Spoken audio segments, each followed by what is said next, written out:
Hi, this is Joshua Legg, aka Marvel Madness MCU, Marvel card content creator and small character collector of James Logan Hallett, aka the short hairy dude with retractable claws and yellow tights.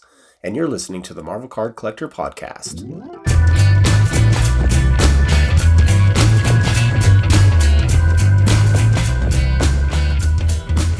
Hello, everybody. My name is Ian Taylor, and you're listening to the Marvel Card Collectors Podcast, your semi-regular digest of hobby goodness. I was out and about earlier, and I saw a man standing on one leg at the ATM.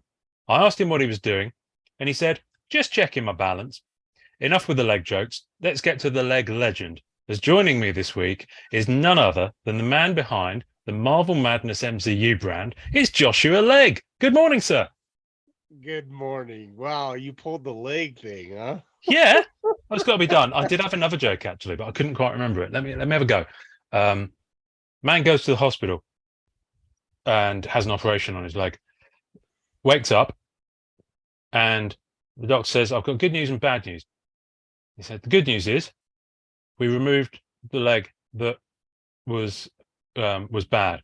The bad news is we accidentally got the wrong leg first, so you've got no legs." And he goes, "Oh, I'm going to call my lawyers." And he goes, "I wouldn't worry about that, sir. You haven't got a leg to stand on." I completely muffed up that joke, but it's all about having a leg to stand on. Okay. Yeah. Well, I don't have a leg up on that joke. Hey, there we go. There we go. Right. You are, so as we record, it's been a bit of a bonkers few days in the Marvel hobby for various reasons. So you have, how many hours sleep have you had? Four, if that. Four, Four, five, 4.5, 4.5, four and a half. 4.5, Okay. 4.5. So if he suddenly keels over at any point during this episode, folks, I will give you a poke. And the reason being is because yesterday, Friday into yesterday, was Mental Con. Mental Con. Yep, a lot of great stuff for sure. And I was able to be part of at least 4 hours of the video, which is really awesome. Really awesome. But it was earlier for me in the morning until about 2:30, 3 o'clock. But still, it was all good. It was fun. Yeah. No, it looked amazing. I think I jumped on just after you left, actually. Yes. I think you were there yes. later because I was due to come on. Actually, no, your time, it would have been 2:30. You came on for a second. Yes. And then right as I showed all those amazing 9.8s that I had, like comments. I was like, "Okay, see you guys." And then you said some pretty funny comments. So No, I remember coming on because I watched a little bit of it just about half an hour before I came on, and you were on, and you were sharing some pretty personal stuff. And I was like, this is it's because the whole idea of it, for those who don't know and didn't see it, Mental Con 23 was, and we talked about it on episode about 6 weeks back, was Nathan Brabant and Jake McManus, so Retroverse and True Blue Collectibles, doing a 24-hour YouTube stream in aid of the Wounded Warrior Project, I believe it is. Yes. Yes. And during that 24 hours, they had scheduled slots for people to come on. They had artists. Fred and Ian came on with a translator, which was the most incredible session I've ever seen. There was Michael Munchell was on, Ash Gonzalez was on, you were on, Spidey Hits was on, Justin. I mean, throw a rock and you'd be hard pushed to find someone who wasn't on. Dre was on, Michael Munchell was on, and it was great. And it was just really fun. And there were so many people on there in chats, like even through the wee hours of the morning in American time. Yeah, so too many great collectors to even mention. Just hopped on, and it's bonkers. Everybody in the chat, and they raised so much money, and it was just an amazing experience. I think I wouldn't be shocked if there was a post video of the actual Wounded Warriors joining them and saying thank you, because it was just so amazing. Yeah, So. no, I think so. Listen, I'm pretty sure it's all still available for you to rewatch on their channel. So I tried, but hopefully they can fix it. So yeah, it was a pretty long stream, so I wouldn't be at it all was. surprised if there's a few glitchy things before YouTube Yep. manages to finally get it to bed. But yeah, it was absolutely incredible, and I wouldn't be at all surprised if we see some of the sections of it put out as content in their own right, like the Fred and Ian section. Everyone deserves to watch that, and without having to Sure. fast Yeah. forward through 17 hours of other great stuff. So yeah, and as we speak, I think there are over $21,000 raised. Yeah, that is correct. Which is phenomenal. So Yeah. Jake, Nath, you're going to have people saying this to you, and I know you're very humble guys, but for, on behalf of this podcast, and I'm sure I speak for Josh as well, thank you. Hats off to you. Really, Yeah, really. and Fred and Ian's art were almost half of that. Almost. Oh, yeah, because there's two sketch cards. $8,000 of it. Yeah. And not just from Fred and Ian, but like people that gave their Fred and Ian original pieces up, and they sold them for really good prices too. Wowzers. Yeah, I didn't see those. I saw the sketch cards, the Fred and Ian sketch cards. The first one went for 3,000. And the second one went for 3,200, I want to say. And that one was a bidding war. VP Trading Cards got that Wolverine. I don't know if you saw it. It has Wolverine with his shirt off. Oh, wow, and it's an original art piece. And his claws are out, and he's got his hair. It looks pretty sick.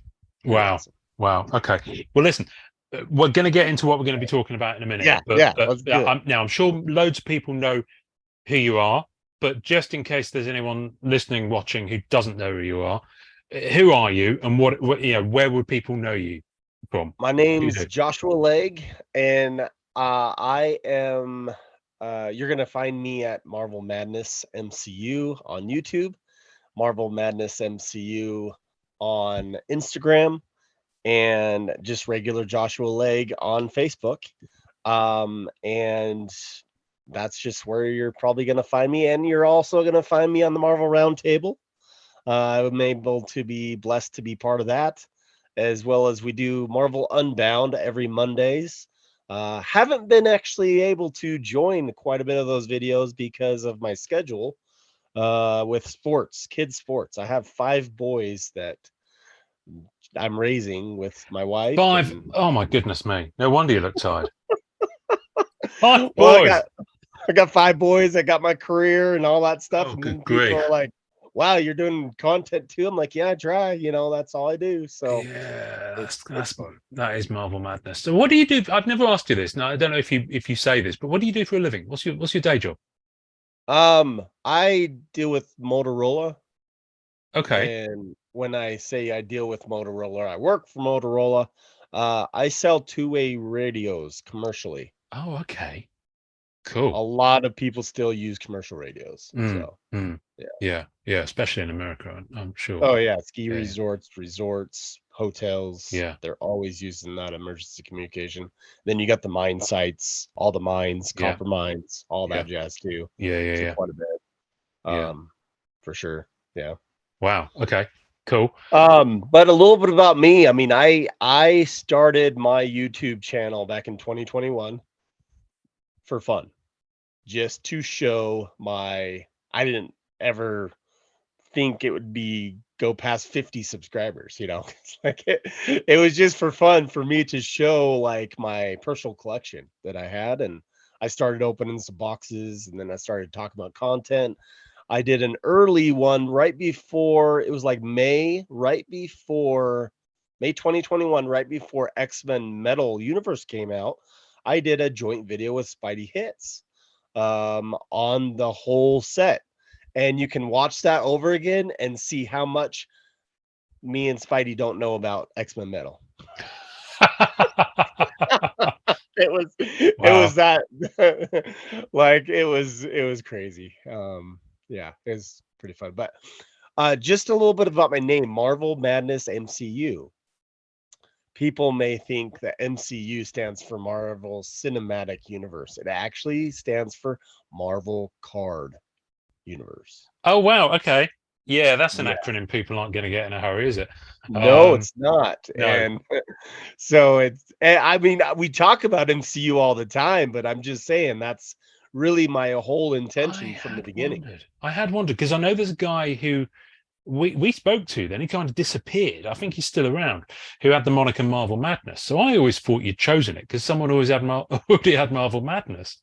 In the same way when you log on and you see, If you really want to know a kicker, those who are actually watching this, Marvel Madness actually came from something that I saw in my childhood. right. And believe it or not, it wasn't Marvel Madness, Okay.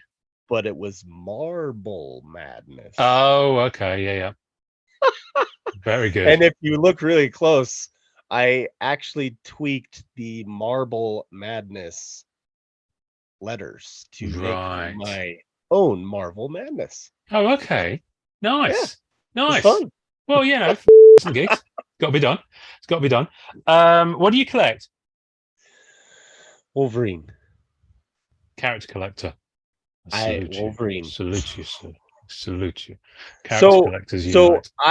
I cannot deny the existence of the feeling and the urge to collect the little short dude with tights, and he's pretty hairy. I don't know. It's because if I'm hairy or I'm short, but it definitely comes back from my childhood. Yeah. Animated series and just past that. Like I had little characters and stuff, Yeah. little figures and all that stuff that I played with. And me and my cousin always talked about Wolverine and how cool he was. And then I got into Marvel cards back in 1990. I actually owned a paper route and I earned money. We didn't have a lot. And so I earned my own money and was able to go down to the comic book shop and get these cards. And it was just awesome and amazing to buy these packs. I mean, I could only do a couple packs at a time and all that stuff until back in 1990. I think it was 1994 is when my dad bought us a whole box of the new Marvel product for Christmas. Wow. And it was 1994 Marvel Universe. Nice. And we were able to open up a whole box. We both got the full sets. We didn't get all the full holograms, but I can't remember if it was out of that box or out of a single pack. I got that 1990 Marvel Wolverine hologram, and I graded it 20, 35 years later, and I got a PSA 9 on it. So nice. So you looked after my old childhood collection. So yeah, wow. See, the thing is, I don't because I came into Marvel cards quite late. So and I was already because I'm old, you see. I remember when Marvel Masterpieces and Marvel Universe 92, so Marvel Universe Series 3, were coming out, and they were in the comic store that just opened in the town near me, and I was 17, 18 at the time, and I couldn't afford because I was a penniless student, so I wasn't able to buy any, so I didn't actually acquire any until many years later, but I remember seeing them around. But the thing is, I was past that point where I was like, at school, and they wouldn't have been available in newsagents or corner stores or anything like that over here. That reminds me of when one of the premiere sets came out. And when I say premiere set, this was 1994 Flair annual, the inaugural edition. And it had the little boxes that were sealed. And you open the little box, like inside the big box, but I never even saw a hobby box. There's no way. I saw the little boxes that were, to me, they were like so expensive. I think they were like $5.99. It was a premium product at the time, and that was like crazy to me versus buying a 99-cent pack or $1.50 pack of Marvel. And it's just like when I when I got some of those, I mean, I cherish those suckers, and I definitely love that set. But I know you're gonna ask me what my favorite set is, as a 90s set, and my favorite 1990s set is everybody's. It's so weird. It's 1994 Flair Ultra X-Men. Wow. Okay. Like that's Cool. and I'm actually saying this, it's my favorite set. Weirdly, it's a weird thing. It's because of the smell. Nothing wrong with that. Nothing wrong with that. What, new Like smell or smell of them now? the smell of them then and the smell of them Wow. now, Okay. it brings me back every single time. That Don't smell. know if I've ever sniffed them. You know what? Let's have a go. Let's have a go. Where's my binder? Right. So I've got my 95 binder.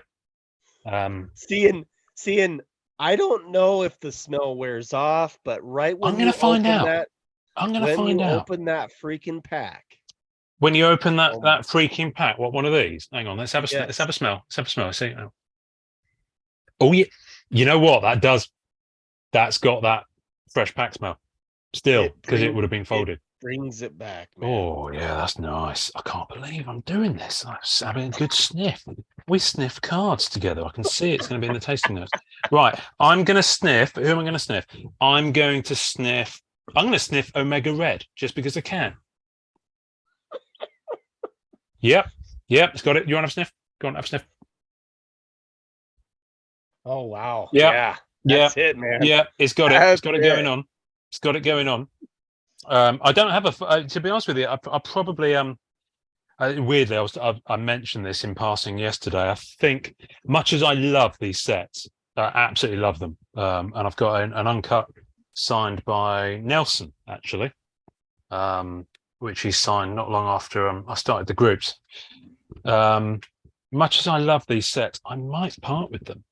I know you're probably thinking, what? No, I don't think that's weird at all, actually. I got rid of my 1990 MU set. Yeah.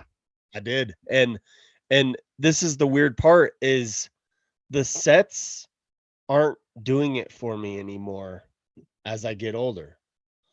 And the only reason is because the only cards I look at are my Wolverine cards, and that's like, Yeah. I don't really have time to look at everything else. So why would it be in my collection? Why can't it be someone else's collection that enjoys it? And you know what? More? And the other thing is, it's not like I can't. I've owned it. And it's like I was having this conversation yesterday on the MentalCon screen with Justin actually, and I was saying, my philosophy has become, if I part with something, it's very much like, well, I've owned it. I can say I've owned it. I've enjoyed owning it. And if I really wanted it, I could get it again. Now, obviously, that's different if it's a 1 in 10 PMG. But for this stuff, I can get it again, And it is all rather lovely. I mean, some of the stuff, I've gotten to the point where I excuse me, sorry, where I'm just keeping like tasters and elements of sets. So, for example, I'll always keep that. Yeah. And I'm holding up, for those who are on audio, I'm holding up an uncut sheet promo from Fleer Ultra X-Men 95, but this is the one that's signed by Nelson. Do you see what I mean? So I've been absolutely crazy to part with it. It is one of the nicest 90s. Yeah, I really think promos are in a different realm, and they're almost like an insert. Yeah. So like I couldn't see myself selling promos that I couldn't get again. Yeah, exactly. So for example, I'll probably keep the comics. Oh yeah. Where they reprinted the artwork, because they were a bear to find. But also they've got these beautiful gatefolds. Yeah, at that's the back. amazing. And it's just lovely. So, if I want to look at the art, there. I mean, look at that storm. Oh yeah. Good old Judy. And that storm brings me back. Like there's a Sega Genesis promo. Yes. Yes. Like there is promos of some of these cards that are like, what? That's right. It was crazy. Like I actually finished the set, right? I finished the set. Yeah. I was like, I finished the set, and I finished it now. Yeah. Now. Like I did not finish it when I was a kid. Well, when I finished it, I'm like, I'm done. And I was going through it. My Storm card was that stupid Sega Genesis promo card. I didn't Oh, have the regular base. wow, my goodness. Dude. And a buddy helped me out with the regular base, and I'm like, yes. So Oh my goodness me. Okay. Yeah. Well, the thing is, I've come to the, we were having that conversation, and I was like, I could probably say that 25% of my collection, and I'm just guessing here, but just, to illustrate the point, 25% of my collection will never leave me. Which kind of, when you start thinking in those terms, you think, well, why do I own the other 75%? Because there are a lot of sets that you kind of feel an obligation to have. And if you're a Marvel card collector, well, I suppose I better have that. I suppose I better have that. And I don't think you do it grudgingly. I think you genuinely want to own them. But, there are relatively few sets that I can say that I go back to the well on to look at, and sets that I'm okay to let go, if we were to be talking about that subject, I would actually let go 91, 92, 93 Marvel Universe. All of those sets. I would let go 1993 Marvel Masterpieces. Well, I think interesting. Keep Joe Jusko. Yeah, I got to keep Joe. Yeah, and out of those like flare sets, I have never finished. Oh, I finished the 1994 flare set. I just didn't finish the 1995 flare set. Oh, okay. Wow. So those are the flare sets, but I don't have any desire to actually finish that set. But I will keep the 94. I'll keep the 1994 Flare Ultra X-Men and 1995 because I have the Wolverine binder you just showed. Of course. Yeah. And I have both of them in there and all that stuff. So I'm never gonna, and I have some promo stuff, and I'm just never gonna let that go because it's part of my childhood. Yeah. I even have the binder from when I was a kid. Oh, cool. And I put some other cards in it, and so yeah. No, it's it's interesting. funny how there's individual sets that are close to you, and you just never let it go. Like in the modern sets, I'm finding more and more like Flare Ultra. I wanted to collect the whole set of Flare Ultra Avengers. I collected the whole set up to just the what is that, the Silver Age stuff, the Silver Age cards that are 101 to 115, and I just collected all of those, and that was it. And then I was gonna collect and I still might. It's just gonna be a slow roll, but the Ultra Powers that aren't numbered.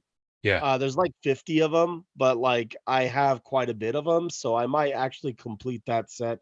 But I'm more of an insert collector as well anyway. But now that I have the Flare Ultra Avengers, I don't have any desire to hold on to that set anymore. Like I'm the same already. And I haven't even finished what I'm collecting. I think I've finished the Silver Age because I wasn't going to go for the base set. I finished the Silver Age because I love Tom Morgan's artwork. So, and if anything, that's probably the element I'll keep. That plus the 3x3 Tom Fleming. Because I've only got maybe about 4 pieces of it, but I'm going to wait for repack. But I've collected a couple of insert sets, and I'm probably about 2/3 of the way for the medallions. But I'm just like, I was looking at it, and I'm just not feeling it. I enjoyed opening it, and I got some blasters, and I loved it. I was going to collect the medallion set too, and my nephew now wants to, and I'm like, you know what? I'm going to give them all to you, buddy. Like, I don't have a desire to collect it. No, I mean, I like them, but I'm like, just because it's shiny, I'm like looking at it, and none of the art's really, for me, that engaging, because it's reused art on the medallions. So none of the art's kind of firing for me. And I'm like, I'm just collecting it because it's shiny. Yeah, collections literally, evolve. I'm collecting it because it's shiny, which is hilarious. There's loads of, bear with, I'm just going to shut this window because much as I need the ventilation, there's loads of little insects flying in, and little insects don't kind of go along with Marvel cards. Hang on. Yeah, no, you're fine. There we go. Right. So that's another question. Like when you're in the 90s and you're a kid and you try to hold on to this stuff. I mean, I talk to a lot of people, and and they're like, oh, I can't send my 90s cards in. There's no way. I've sent probably 30 or 40 to 50 cards of my personal collection from a kid standpoint. And I've had like 10 PSA 10s out of that. Like, it's like you can actually gem cards out of that. And it's just like, it's crazy to me that a thing could be in a binder that long and still possibly get that type of grade. I mean, that's the thing. The thing with binders is that, yes, there are downsides to holding collections in binders.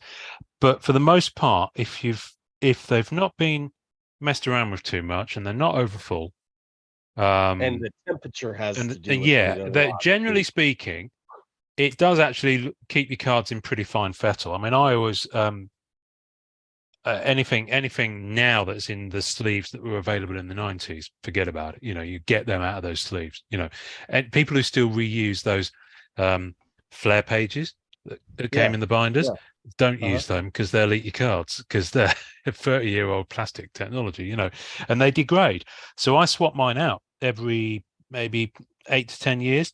I've started rotating out my binder pages, and I only use Ultra Pro Platinum, which is difficult to say when you've had a few drinks. I haven't had a few drinks. I don't know why I said that. Anyway, so let's get on to what we wanted to talk about. Okay. Because so we're going to talk about, this is a Setrospective episode, folks. I love that play on words. I hope you do too. If you don't, stick around. We're going to get into it. So this is one of those sets that will never leave me, for reasons that I'm about to go into. So what was it I saw you talking about? Now, I saw you talking about this. I think you were talking about this possibly with Matt Fuller a few weeks back. Mm-hmm. And it was Marvel Masterpieces 2008, wasn't it? Yeah. It was confusion. It was confusion because I think there was a bit of scratchy heads. There was a bit of, I think that's right. There was a bit of. So if I were to just add something to that real quick, is with the 2016 Joe Jusko set. Yeah. Right. I guess it stems from that. And I guess it's because some of the 2016 Marvel Masterpiece cards are labeled 2015. Okay. Yep. And so I always thought that the 2007 and 2008 was the same like that at first before I dove into it. And so I was like, oh, it's just like, it's from the same set. Like there's only one set from 2007 and it's got to be that, you know, and maybe it came out in 2008 and that's why some cards were printed. But then after talking to you a little bit, I was like, that's not the case. No. And I'm finding all these cards that aren't going with some of these boxes. I'm like, oh, there's 3 boxes. Yep, there's 3 different series. There are. So we're going to talk about Marvel Masterpieces 2007 and both sets from 2008 because there were 3 sets within that window and they're Upper Decks first Marvel Masterpieces sets. Now, I don't know the legalities of this and how this worked, but at the time, Rittenhouse had the license for Marvel. So I don't know how this window opened for Upper Deck to be able to release these sets. Now, the only thing I can think of is it's something to do with the IP connected to either Marvel Masterpieces as a brand or possibly either the Fleer or the Skybox. I think it has to do with Fleer. Yeah, it's somewhere around there. I don't know, and I'm spitballing. And there is a guest that I know worked on these sets that I'm going to be hopefully having on soon. And I'm hoping to get into it. But the current powers that be at Upper Deck, most of them weren't the powers that be when Masterpieces 0708 came out because they cleaned house after those sets. So there's a whole new fresh crew. So, but this, as someone who by that point was in their 30s, living in London with disposable income, this is the first ever set for me, Marvel Masterpieces 2007, that I could buy on my lunch break just by walking up the road to the store. Wow. And it's the only set I've ever been able to do that with, Marvel set. Like, you know, when I say Marvel set, obviously there are Panini do licensed sets in the UK now. But when I talk about a Marvel set, Marvel for me is the official Marvel licensed American release stuff. That's Marvel cards. Okay. Yeah, there are licenses around the world, but Marvel cards are Americana for me, because and Marvel is it's way different for you Yeah, because you're yeah. that way. So I have that kind of slight. So for me, if it's an official Marvel set, it has to be, licensed by Marvel. It has to be, that Americana thing. And Forbidden, I've told this before, so I won't dwell on it. But Forbidden Planet, the big pop culture entertainment store, comic store, they sell all sorts of stuff. Was 50 yards from my office in London, in the middle of London, slap bang, Soho, Shaftesbury Avenue. So I could just walk out, go up to Forbidden Planet, go downstairs, have a look, browse around the comics, wander back.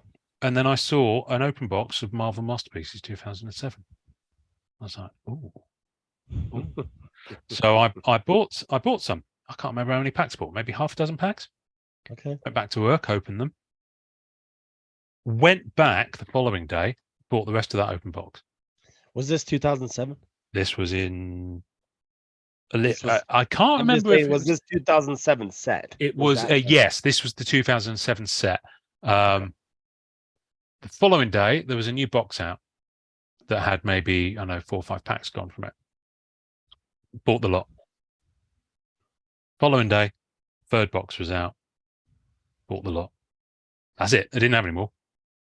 And I actually managed to persuade them to give me the box with the packs the second and third time. So now the one thing I will say is that with Marvel Masterpieces 2007, 2008, those were the first Marvel Masterpieces sets that had sketches, and it was 1 per box. Okay. Wow. Now I'm not going to say hobby box or anything like that because it was just a box. You didn't have different types of boxes. It was just a box. So I guess it was a hobby box in that sense. Marvel Masterpieces 2007, 36 packs, 6 cards of packs. So that was that was going back as far enough where you'd get a decent number of cards in the pack. And it was released October 2007. As I said, it came out from Upper Deck, and it was it wasn't original art apart from maybe a couple of pieces. So I keep my Masterpieces sets in slipcase binders. So these are actually made for coin collecting.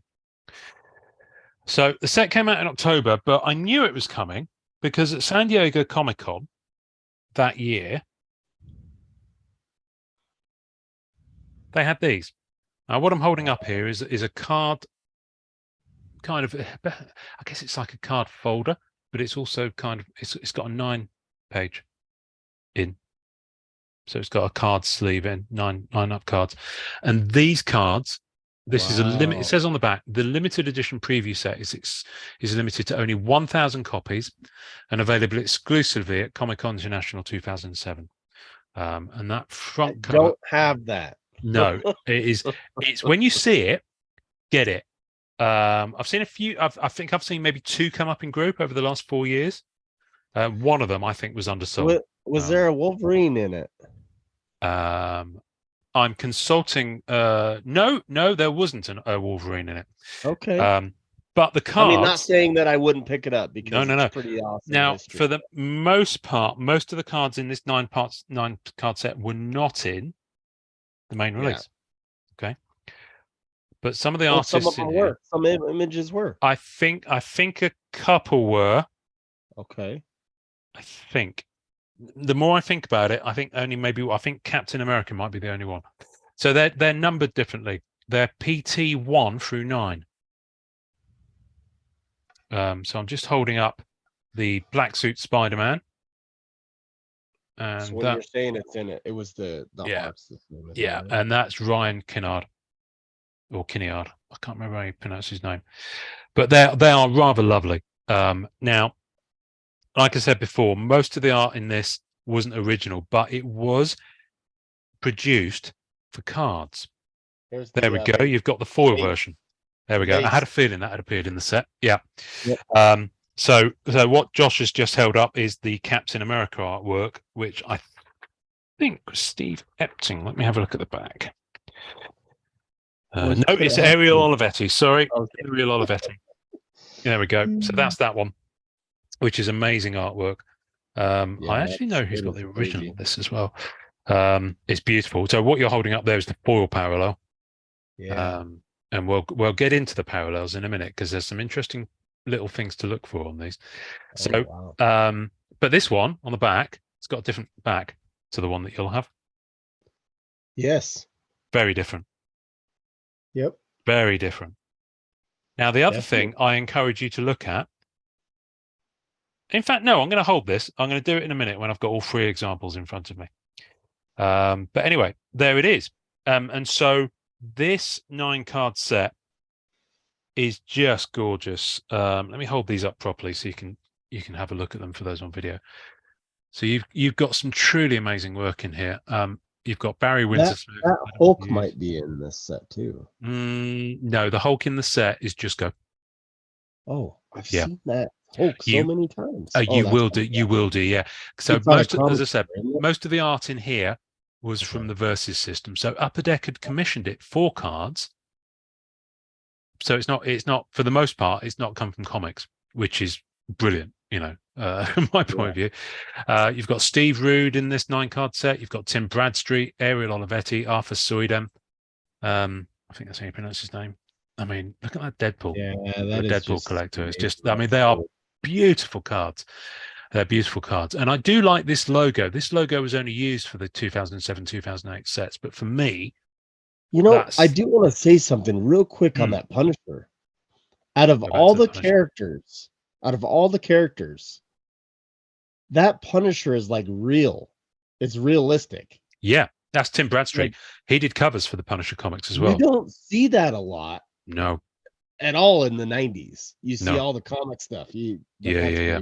Yeah, no, it's absolutely stunning. So it's a beautiful, beautiful set. And then I'll put that down to one side. So yeah, when you see one of those, grab it because they are beautiful. So my binder, because I'm a mentalist, I've got everything in here. So I'm going to start with the first page, which is a clipped out ad sheet from Non-Sport Update. So a true legend never dies. Now, the thing with the 2007 set is it is the 15th anniversary of 1992. So Joe Jusko, I'm going to share my screen here, did come back and do one bit of artwork. And it was this. That's the box art. So that, Joe Jusko, and that he did originally for this set. And isn't it just incredible? Now, the other thing that happened was that with the 2007 set, there's loads of, like that San Diego Comic-Con binder, there's loads of little extra things. What that original art piece box art would go for? You know what? I think you can. I have a feeling it's either on Comic Art Fans or possibly as a past listing on Heritage. You can see a clean image of it, a really high res clean image of it on online. Yeah, I would love to have a clean image because I'd love to have that Wolverine. Yeah, so cool. No, that Wolverine is absolutely astonishing. So I'm going to stop sharing because they did get Joe back, and this is an oversized autograph promo. Oh, holy cow! Which he signed at I'm not sure what con. I'm not going to say San Diego Comic-Con 2007 because I simply don't know. But Joe signed these. So I don't see a black cat in that. Someone to just send me my address. There he is. No. There's no black cat in there. Joe was slacking that day. Now on the back is an image that is incredible. I'm pretty sure that's also Joe. But it doesn't actually say. Yeah. But isn't it beautiful? But I love these. That was is that a number? Is that numbered too? No, or is not numbered. Not numbered. That's the thing with stuff that Upper Deck do at cons, because there's some There's some similar sized pieces that were at San Diego Comic-Con in 2017 and 2018 for the Fleer Ultra X-Men and Fleer Ultra Spider-Man sets. And they're not numbered. They were just, the artists would be signing at the Upper Deck booth for a couple of hours and come along and pick one up kind of vibe. That's crazy. But the one thing I am missing from my master set of this is you can get these unsigned. They're available on eBay. I wouldn't say they're in massively short supply, but they are, they are. Well, if I can try to get one and then meet Joe someday. There we go. Exactly. Yeah. I've got my non-sport update talking about the set. So that's in there as well. Cool. And I've got my box and my wrappers. Legend here, guys. He's got everything. Go. So it's all there. Now, the beautiful thing about this, and this is something I really like, is on the back of the box, you've got a checklist. Yeah. That's how you do it. You can't fit it on a card? At least stick it on the box. I mean, seriously, Upper Deck, you did this. Now, and they're numbered. Yeah, they are. Okay. 13,000 boxes, and every one of them is numbered. Wow. So there you go. That's just crazy. So this is one of those ones that I bought from Forbidden Planet. And think out of 13,000 boxes. Just think of this for a second, okay? Mm-hmm. How many boxes of the new product do we get and all that? 13,000. And to pick a foil insert. Yeah. A foil insert out of that. How many foils coming in a pack? Only one foil coming in a pack? Or it varies. It varies. Yeah, it varies with this because there are a number of different foil parallels, which I'm going to just quickly pull up my. So Jeff Allen just have that. Is there somewhere that shows the odds? Yes, yes. And I'll put this in the show notes. I'll put a link to the Jeff Allen's House of Checklists. Okay. Yeah, and that is very correct here. You've got so it's 36 packs of 6 cards and 1 parallel card. So your pack had 7 cards in. Yeah, you've got 12 boxes per case, 13,000 boxes total. They reckon there's approximately 2.07 common sets, so that's base 1 to 90 per box if collation is perfect. Oh, so doable. So yeah, the boxes, I've got a lot of time for the fact the checklist is on those. I really do. Got some wrappers here. Now the wrappers were all the same artwork. I'll quickly show this. Now before we jumped on to record this, I tried to see if I could pick up one of the sealed box products. And yeah, they're just out of the range that I want to pay. Oh yeah. And they've been that way for quite a while, and I'll come on to why in a minute. Clue, it relates to the sketches. So you had 5 promo cards that came out for this set, P1 through 5, and one of them is your boy Wolverine. In fact, 2 of them are your boy Wolverine. What am I talking about? There we go. Yeah. So there's that Scarlet Witch again that was on the back, and indeed it is Joe Jusko art. You've got the Thor by Andrew Robinson.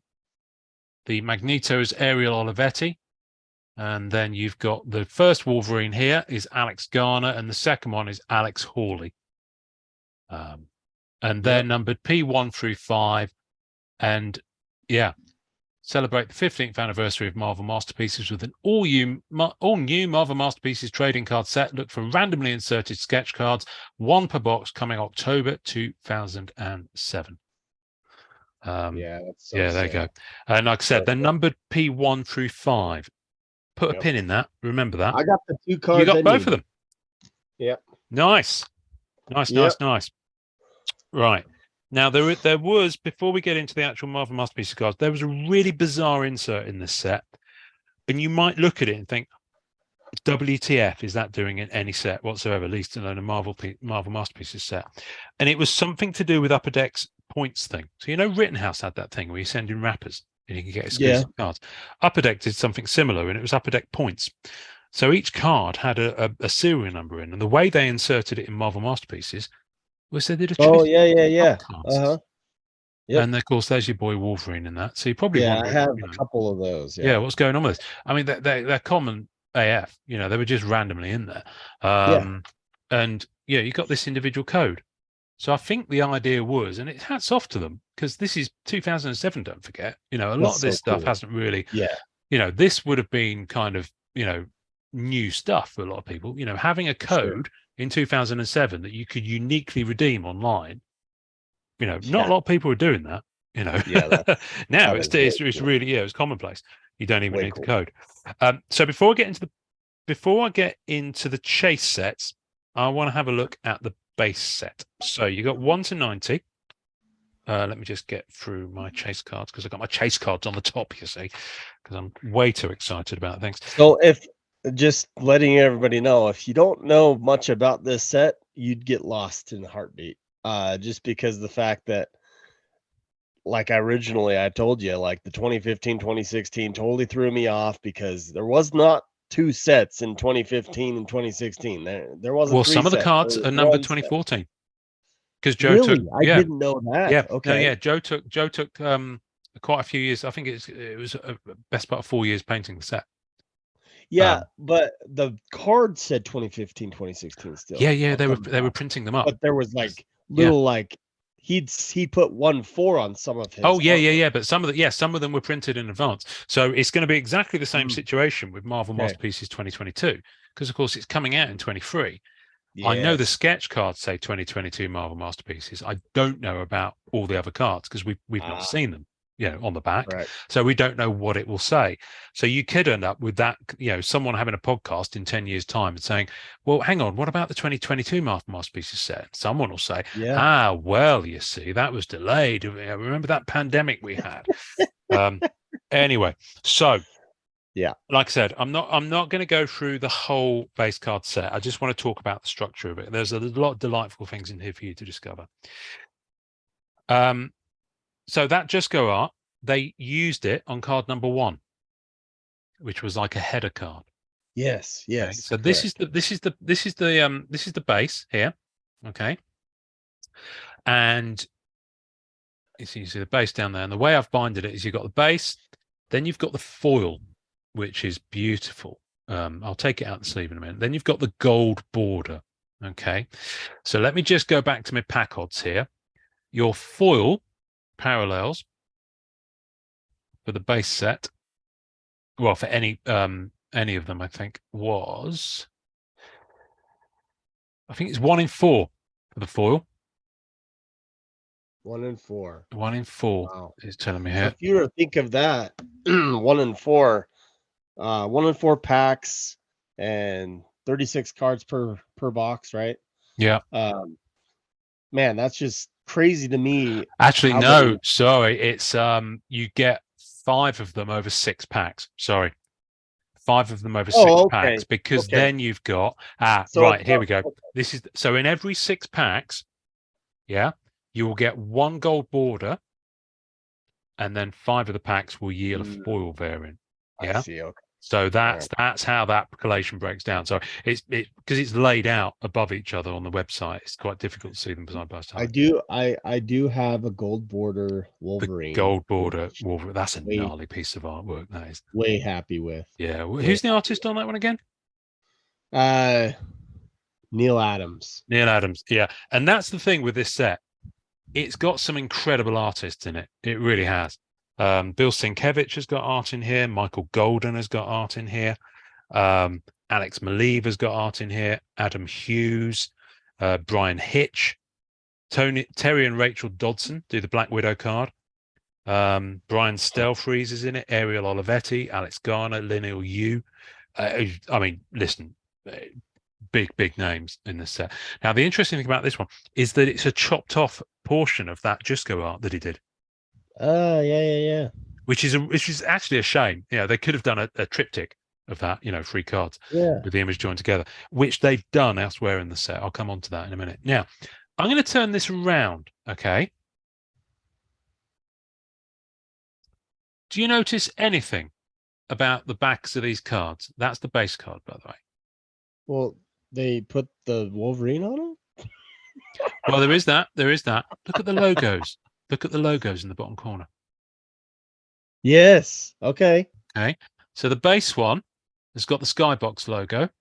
The foil has got the Fleer logo. And the gold border has got the Upper Deck logo. Oh, that is crazy. And it's such Now a I'm nice seeing little that. detail. Such a lovely little Wow. detail. It really is. That is cool. So if you're ever having a butcher's online and someone's not described what they're talking about properly, usually if someone's not described it properly, they might not have an image of the back of the cards. But if they do, you might be able to pick some foils up for the price of some base. Wow. I've done that before. Yeah, I just realized I have 2 foils and 1 gold border. I don't Yeah. have a regular You don't have base. the base. Oh, well, get on it. Now, the gold border set is very difficult to put. It was difficult to put together back then. It's even more difficult now. I think the gold border Oh. sets I've seen selling anywhere from 250 to 400 over the past year or so. Well, and if you find them as sets, because a lot of Yes. them you'll find just ones and twosies singles. Yeah, right? and they're broken apart. I think I've got 2 singles left. I just want to take a moment to look at the foiling, and this is Adam Warlock one. If you have a look at if I can get the light, it's just stunning. It's kind of like a rainbow foil effect. The foil in the It's background amazing. is just phenomenal. It really is, and it really pops. And you'll see some of that if you go back through the at MM Collectors feed. I started to do short little videos in the light when I was taking photos of the foil ones, and they just really pop. So can I Wow. can I tell you how much one of these sold for in an SGC 10 that I sold? The foil Wolverine. Go ahead. Yep. $450. Mm. Very healthy for that type of card. Oh my goodness me. SGC 10. Call the cops. Call the cops. Someone's gotten robbed.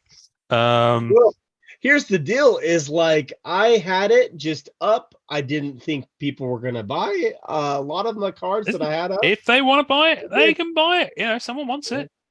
Yeah. Someone wants it. Do your own research, guys. Doing your own research. Let's take a moment. Right now, I'm just gonna say this. The beauty of this set is that they threw some stuff in that was done on previous sets. Now, obviously, the previous Masterpieces set to this was 96. So this gold border is a direct homage. Look at the detailing in that. And it's got the words Marvel Masterpieces in it as well. It is some of the finest QA and printing work. I would agree. Delicious.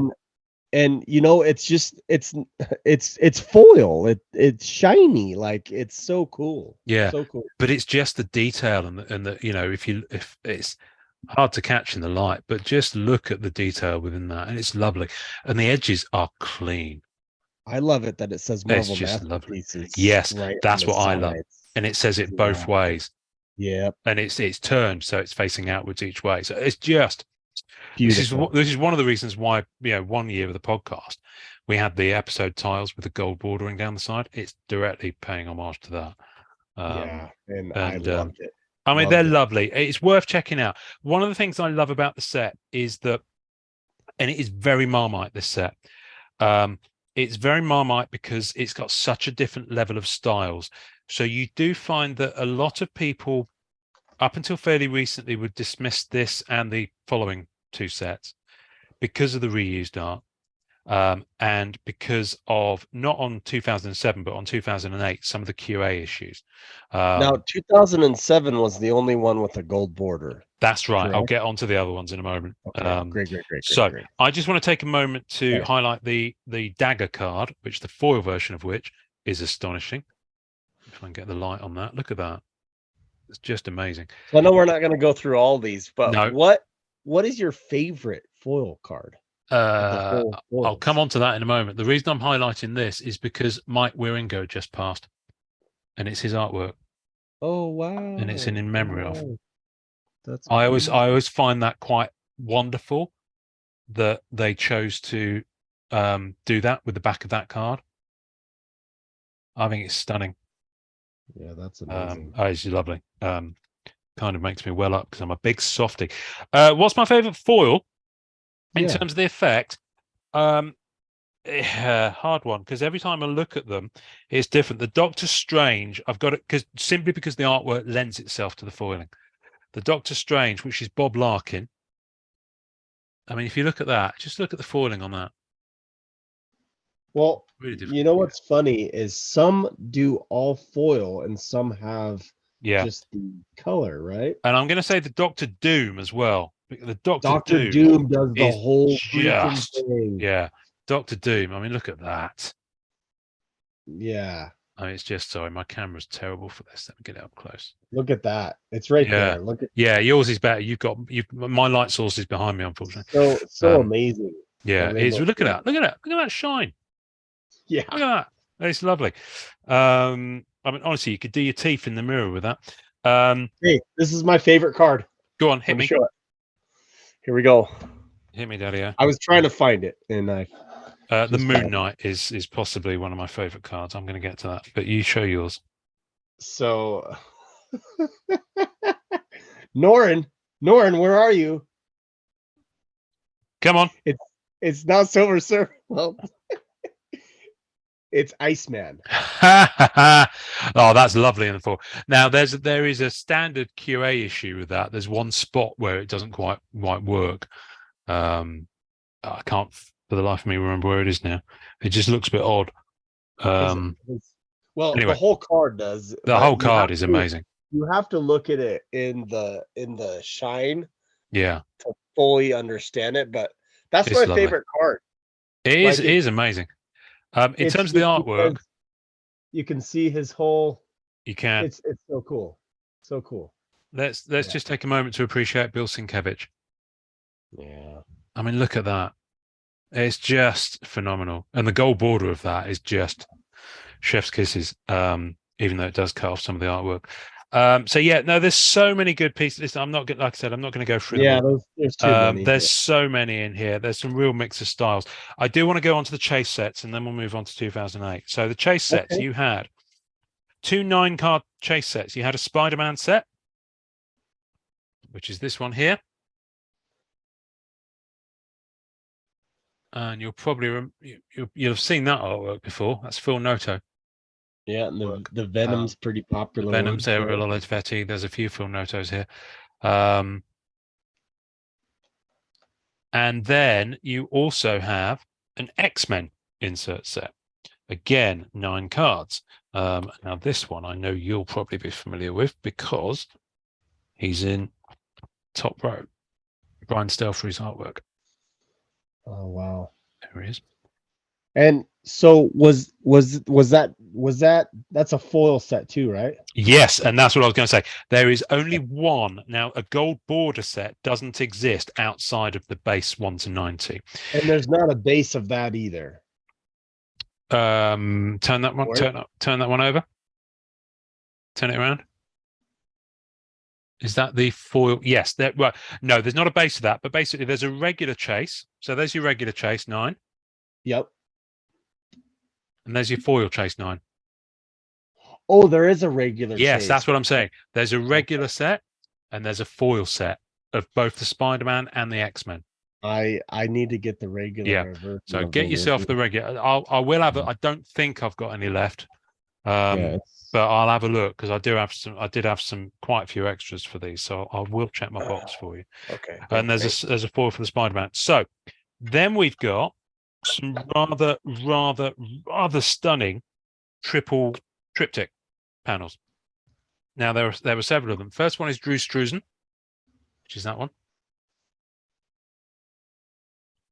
which is a Wow. beautiful triptych.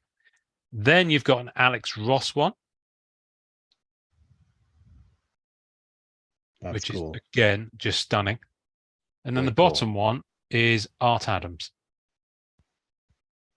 which is Galactus pretty much laying waste to loads of people and, having a good old crack. Now, You seen this one before? yes, that always comes up in searches when Yeah. I'm looking for stuff. I got this at Hobby Lobby for $15. Yeah, that's beautiful. That's Art Adams, isn't it? That's the Art Adams one. Yeah. Yeah. Always comes up as Art Adams masterpieces when you're looking through. Yeah. Now, this is where it gets interesting. There is a parallel of the Alex Ross and the Art Adams. And these parallels were, let me just quickly remind myself on the ratios of this and where they were. Here we go. Yes. the splash page cards. Here we go. So the Alex Ross had a black and white parallel, which was a box topper. So you got one of those per box. Oh yeah, I Yeah? was looking at those when I was researching. That's the Yeah. black and white one. Okay. Mm. This is the tough one. It is. Oh wow. Oh. That's the case toppers. And Whoa, that's I haven't Art never even Adams seen black that and one. white. And it took me 12 Never years to even find seen to that. find. Yeah, it took me 12 years to find that one. Holy cow. So I only completed this set about 2 years ago. And the box toppers, did they originally come with the sticker on top, or did it No, they were a little cellophane wrap cellophane in the wrap? box. Okay. Yeah, so that was in the box when you opened it, and that was one per case again in a little cellophane wrap. And I've even kept the cellophane. No numbered stuff, right? No, Because this nothing numbered. this is Nothing numbered. pre-number stuff. Yeah, right? pre-numbering. Yeah. But yeah, Yep. so that is Masterpieces 2007, Wow. pretty much in its entirety. Let me just quickly pop these back in. Now, 2008 is where it gets a bit. There were some joyous bits in it, but you could tell that it wasn't quite happening. And I think the reason is that for whatever reason, Upper Deck had until the end of 2008 to put out the other two sets. Now, I don't know if they'd always planned to do two sets or if they would just knew they had until the end of 2008 and they wanted to put out as many as they could. But in 2008, they put out 2 Marvel Masterpieces sets. Now, with those sets, let me just quickly pop that down there because I do not want that getting damaged. Thank you very much. With Marvel Masterpieces 2008, they do something that I know you asked this question. I don't like this, and I don't call them it. But so there's your advert in non-sport update. Okay. Yep. There's your box. What does it say at the bottom there under the words trading cards? Set 2. Set 2, exactly. And of course, it isn't set 2. This is set 7 in Marvel Masterpieces lore. Upper Deck named the 2008 sets set 2 and set 3. So a lot of people can find that confusing because it's like, well, hang on a minute, what's going on? Now, I think it's fairly safe to say, not to say that there's not some great art within this set, but I think it's fairly safe to say a lot of the shut up and play the hits was in Masterpieces 2007. There is some fantastic art in 2008. Well, there was something on the back you showed that you had that on the back. I'm just coming to those. I've just putting them out.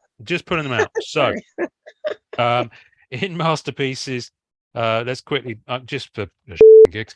I like to spoil things, guys. That's all right. So you got 3 different wrapper designs there. You got an Iron Man, you got a Spidey, and you got a Hulk. Wow, that's cool. So again, that was 7 cards per pack. So it's exactly the same configuration. 7 cards per pack. Your wrapper. I don't know if you started your box collection when you picked up the 2007, 2008 boxes, like at that hobby store or whatever you picked up then. If you started it then, that's cool. That is so sweet because you have probably one of the most impressive box and wrapper collections. Oh yeah, I mean most of my boxes are in giant plastic tubs in the main house in the loft because I can't fit them all in here. What I'd like to do is get a really high shelf all around the room so I can have them all the way around. Because a lot of them are folded down, but a lot of them I've kept whole as well. So with this one, you had box toppers, and the box toppers are what you were just talking about, young man. There were 5 of them, and Yes, I've left them in their cellophane wrap. They're oversized. So that's the one I need. Yeah. So that is Andrew Robinson. The thing is with these, if these have dried up, that surprises me because for ages you could throw a rock and pick these up for really cheap. I don't think they have. Yeah. But keep your eyes open. So there's your X-Men one. There is an X-Men Villains one. That's Dave Johnson artwork. As I said, these are oversized. It doesn't really come through very clearly. There is an Alex Ross, which is that one, and that's the landscape format. Yeah, that's cool. That's the one you have, I believe. Yeah. And that's why, when you look at it, it does say set 2 at the bottom. You've got a Scarlet Witch, which is Adam Hughes. Wow. So just these 5, and you know what I mean when you see the 5th one. Just these 5 on their own, framed, be absolutely gorgeous. The last one is Andrew Robinson. It's Doctor Strange. Just look at that image. Yeah. Just let that sink in for a minute and what's going on in that image. It's just so well done. Just the concept of it. And they're lovely. Like I said, I've kept mine in their wrap. But I do want to pick up a second set so I can frame them. So you remember I said before about the promos. I said, they're numbered 1 to 5. They carried on the promo numbering. So there are 4 promos directly promoing for Masterpieces 2008A, I call it. It's called Set 2. I call it 2008A. And the promo numbering carries on. So you've got 4 there. Spider-Woman and Venom. I love that Venom one. That's Michael Golden artwork. Barry Windsor-Smith on that one.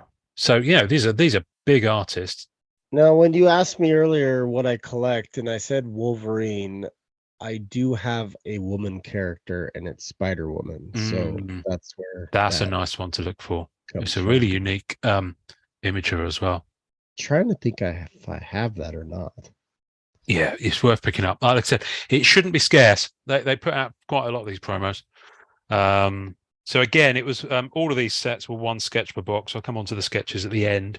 Now, in terms of the set structure, you had insert sets, and these were shiny from the get-go. There's only 1 version of them.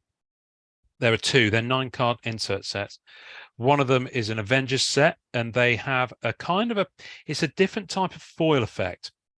It's really difficult to describe. Let me hold them up for a start. It's not the same foil effect as the 2007 foil. So it's an Avengers set. And let me hook out the Iron Man, which is Cully Hamner artwork, because it's got the cleanest background. It's kind of not too dissimilar to some of the foil effects you got on some of the WandaVision cards. If you look at it, you can see it's kind of yeah. It's almost like a kind of shredded wheat foiling. So there's a 9-card. Isn't there a 9-card woman in Marvel like that? What? Yep, coming on to that. Okay. That's the next one. Well, there's a Marvel Heroines is the other one. In this. Yes, that's what I mean. Yeah, that's the other one. Yep. That's the other one. So there you go. I have that 9-card. It's beautiful. It's beautiful. And the foiling, they've got these big ass logo foils in the middle, which again is kind of carrying on that foil effect they had on the gold borders, but putting it in the middle of the card. But the foiling on those are immaculate. It is nice. Look like they're like shaved with diamonds. Like it's like so still cool. To this day, my favorite outfit from Ms. Marvel. Just that run is incredible. That Dark Phoenix is superb. It's actually listed as Jean Grey, but I look at that image and I think of it as Dark Phoenix. No, is that foil? It is. It's a foil. So if you look at all of them, they've got a foil kind of a wave going down the side. Isn't it lovely? Like you just showed a card look a little bit back that it looked a little different than that, right? The foiling. Yeah, that'll be the Avengers one. So if you look at the Avengers one, that has a kind of a thing going down the side, which is, I think it's the kind of arrow that comes out the bottom of the Avengers A. You see, just at the side of the card there. Okay. Oh, hello. Josh, this episode will be titled "Josh Dies at the End." You okay, mate? You're keeping going. It's only a few hours till breakfast time for you. I'm just they are beautiful, both of them. I'll just hold them up for people who are on YouTube. Josh is just clearing his pipes there, but yeah, Sorry, there guys. we go. That's quite all right. So yeah, so those are the two inset sets. Is there a different version? Is there a different version? Nope. That's Can it. you take one of those out of the sleeve real quick? Not Yeah. the Herones ones. The heroines, yes, of course. Yeah, can you take one out? I'm going to take the just Jean gonna- Grey. Yes. Okay. Look at the I foiling could on that. not see the foiling in that sleeve. Oh no, it's the Okay. same kind of foiling Alright. as on the Yes. Avengers one, but it's just a different. This is more of a gold Yeah. kind of vibe to it. And what I want to say is like it's not like the foiling we saw in 2007. This No. is actual like sparkly foiling Yes. that's like you can Yes. see the It's a lines. very in it. different. Yeah, it's a Yeah. very different type. That's why I'm Yeah. holding it at the angle so you can see the lines. Yes. And I couldn't think of it see as a that on the grain. I binder. think of it as a grain through the card, Correct. kind of a foil grain to it. That's a better term. And they are just lovely. And on the back of those, you have just the Fleer logo on the back of those. So they don't. I think they kind of took their foot off the gas with the whole logo differentiation thing. The base set actually, well, they don't actually. I've never really looked at this. The base set, there's only one version of it, so there's no parallels at all on the base set. Cards 1 to 90. I'm not going to go through them except to say the errors that you shouldn't get. Now, we piss and moan a little bit these days. We don't know how good we've got it really about QA and about errors on cards, like people showing a Spider-Man card and you know other people point out, well, that's Superior Spider-Man or that's Ben Riley or whatever. I'd like you to draw your attention to the top card and the bottom card in this 9-up. I'm going to show you that one first. Okay. The Punisher. Mhm. What's that card labeled? Nick Fury. But that's clearly also the Punisher. Interesting. So there's a couple of things like that in this set, and it's really unfortunate. I think it really does a disservice to the or to the artists, if anything else, but certainly to the collector. There's a couple of images in here. I mean, there's a Magneto in here that's just, like I said, some of the images are a bit out there, but some of them are just phenomenal. There's a Phil Noto Magneto that more people need to lay their eyes on. Oh yeah. Isn't that great? It really reminds me of the one from Flair 2019. It's kind of got that vibe. Well, it's got a lot of 90s stuff vibe too because of Magneto doing that front hand thing. Yeah. So it's great. I need to swap out the pages on these because they're getting to the end of their life. That'll be my job for this year. It's got possibly one of the best Ghost Rider cards, and again, this I think, yes, this is the one that was in that 9-card preview from the 2007 set. So it didn't appear in the 2007 set. It appeared as a base card in the 2008 A set. That Arthur Suidam Ghost Rider. So same image, but appears later in the set. So there's a Howard the Duck in here, ladies and gentlemen. So for the Howard the Duck character collectors, get thee to this early piece by Mike Mayhew. And he's in the left there with She-Hulk and Matt Murdock. This is the Wolverine one of that one, right? Yeah, that's the Wolverine. I think that's card 90. 90 it is, right? Yeah, it is. Right. Yeah. So Cool. so there we go. I'll let you find that in your own time. Now, had a couple of interesting things in this set. But just to point out, no base, no gold border. It's just the base of those, and then some of the no base and 2 9-card chase. Now you do have some other chase. Okay. First of all, are the die cuts. Now, to my knowledge, these are the only die cuts to ever appear in any Masterpieces set. I'm pausing just to sense check that I'm right. I don't hear any shouts from the gallery, so I'm assuming I'm right. We'll carry on. They're Iron Man and Hulk. So that is Hulk A and Iron Man A. So you can see they've got that foiling that's the same as the foiling that you had on 2007. Yeah. Yeah. And then there you've got Hulk B and Iron Man B. and then you've got Hulk C and Iron Man C. Now you might thinking, WTF? Why are there 3 different versions of it? He says, trying to find his thing. And that's because in this case, this is a case of where you bought them. So if I scroll down here, the Hulk C and there we go. So the bottom 2, only in Walmart. These 2, Target. And then the top ones, Hobby Box. That's crazy. Yeah. How it's broken up like that. Yeah. The bottom 2 are really tough to get. Really tough to get. So the Hulk C and the Iron Man C, really tough to get those. So yeah, it's interesting. Interesting. They're odd. Very good information, though. Yeah, they're really odd cards. They've kind of got this relief to them. If you look at the bottom, you can see there, just at the bottom. Oh yeah. You can see that's just got a kind of a raised. It's raised a bit. Yeah, it's raised just slightly, and again, it's got that foiling.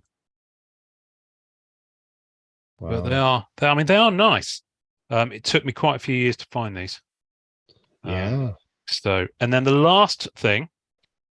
So each set has something interesting about it in 2008. In 2008, you had 2008A. You had the first and only movie relic cards to appear in a Marvel Masterpieces set, and they were from Fantastic Four movie. So these are Marvel Masterpieces cards. They're labeled Marvel Masterpieces cards, and yet they're movie relics. There's 5 of them. Isn't that crazy? Yeah, Now, that is. Upper Deck did do the Fantastic Four movie set, and the design of those is different. They obviously had some costume left over, and they thought, "Sod it, let's just stick it in Marvel Masterpieces." But yeah, they are labeled Marvel Masterpieces. Wow. It's a really odd time, and again, you've got a promo that would appear in the set. It's not numbered as a promo. You'd pull those out of the set then. Yeah, these costume cards were in the packs. Wow. That's cool. It is. And lastly, there was just, and I've got it in here because it was in Marvel Masterpieces 2008 packs. I don't know if it was in other Upper Deck products that year. It might have been. But you've got an Upper Deck 20th anniversary card. 20th anniversary. Nothing specific to Marvel Masterpieces on it, front or back. It's just an Upper Deck anniversary card. Coming March 2008. Yeah. But because it was in the sets. Anyway, Marvel Masterpieces 2008A actually came out in July. The final set that they did in that run, 2008B, I call it, otherwise known as Set 3, didn't land until December. They barely got it out. They only just got it out before the end of whatever window they had to release them, which I imagine was probably related to the Now, so there's the box. Again, you've got the checklist on the box. There's your box art. Wow. It's folded over, so you can only see part of the checklist there, but you can see it's on there. No, that is nice. It's nice. There's the writer autographs too. It is. I'm going to come on to them last because, by God, they're gorgeous. Again, now are these hard numbered on the boxes? They're not hard numbered on the boxes, but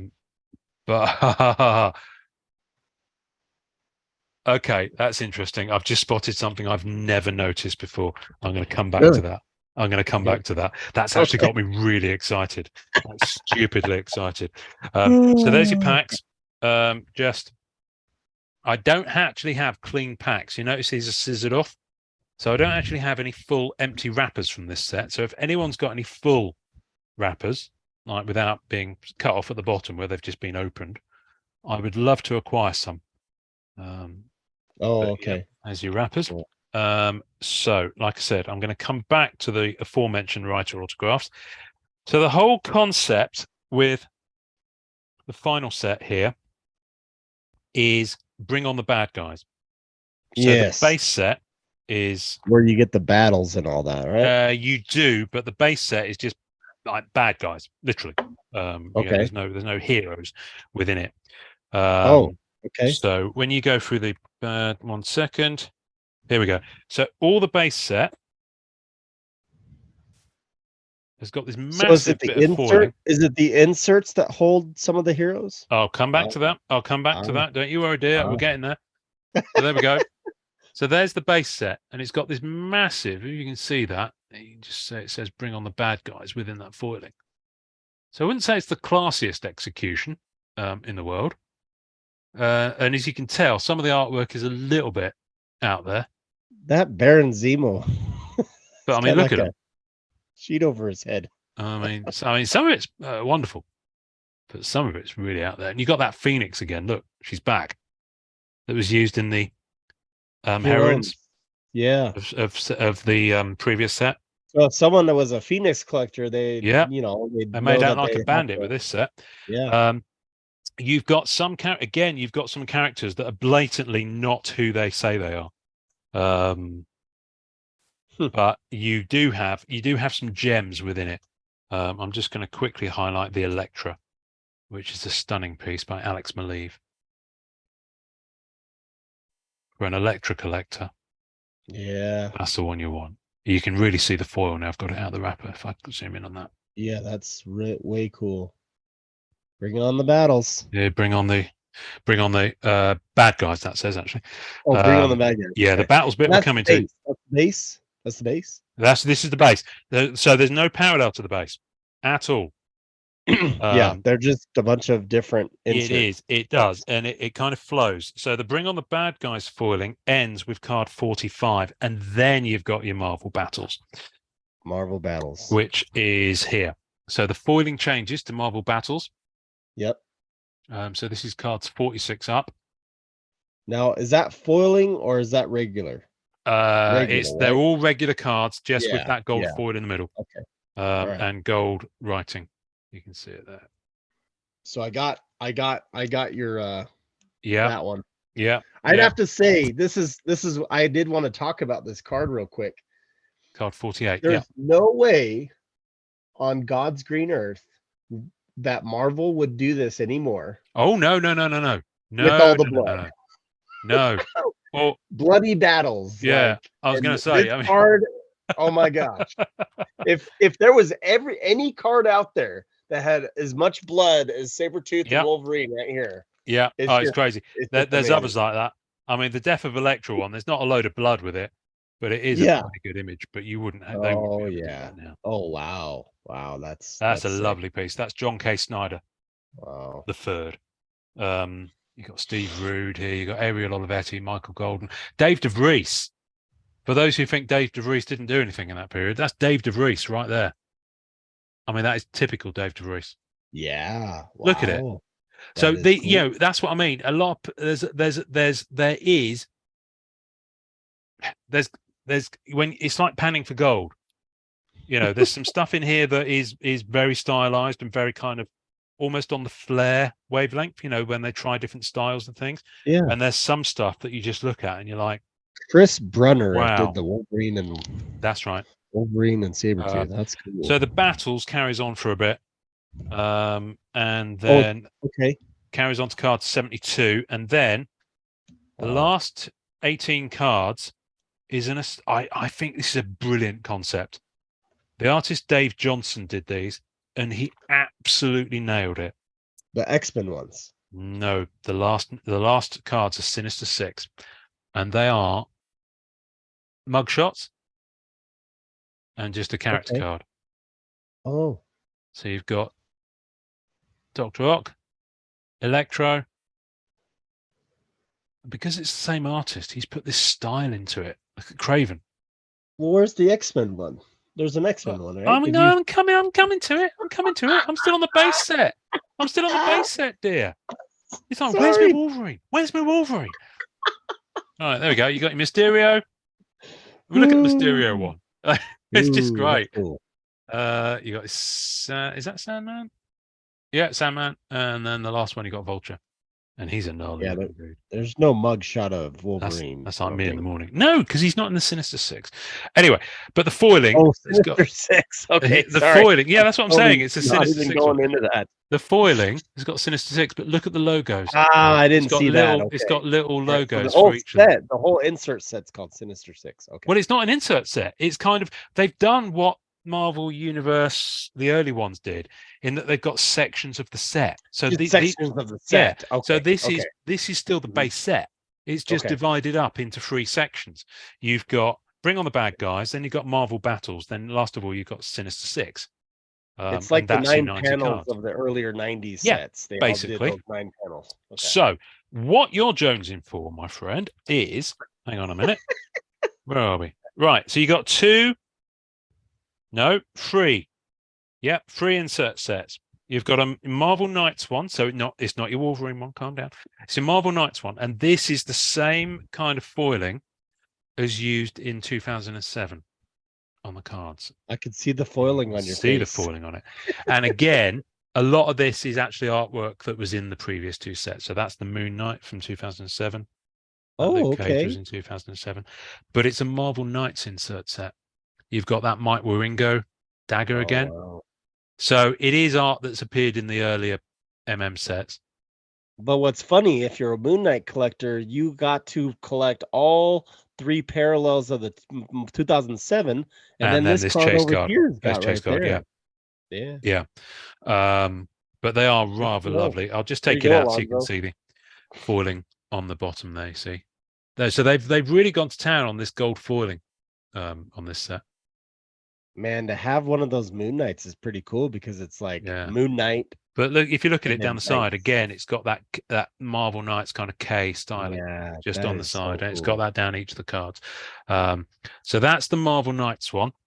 Wow. And then all right, it's coming, dear. Here we go. There's your X-Men one, and now this is interesting because the foiling is silver. Yeah. Right?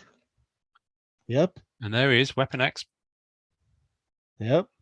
Barry Windsor Smith, Oh, I don't have that card. and there's Chris Bacalo over there.